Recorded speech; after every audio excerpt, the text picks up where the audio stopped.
Mr. Buffett, how can I make $30 billion? Start young.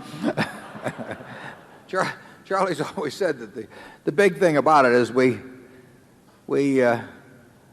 started building this little snowball on top of a very long hill. So we started at a very early age in rolling the snowball down. And of course, the snowball, the nature of compound interest is it behaves like a snowball of sticky snow.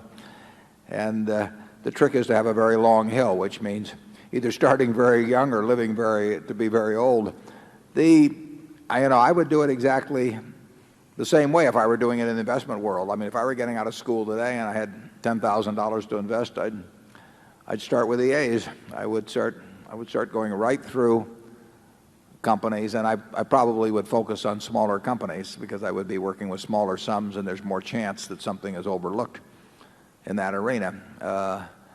And as Charlie has said earlier, it won't be like doing that in 1951 when you could leaf through and find all kinds of things that just leapt off the page at you.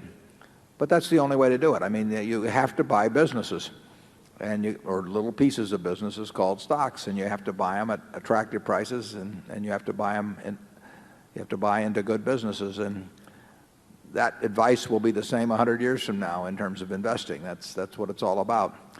And you can't expect anybody else to do it for you. I mean, people will not tell you about wonderful little investments. It's not the way the investment business is set up.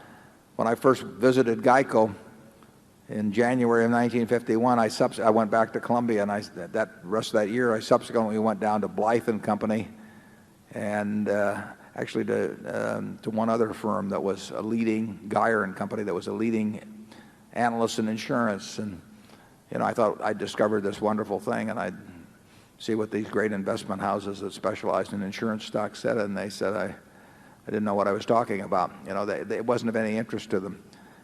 You've got to follow your own.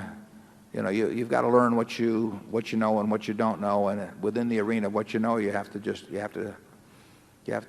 pursue it very vigorously and act on it when you find it. And you can't look around for people to agree with you. You can't look around for people to even know what you're talking about. You have to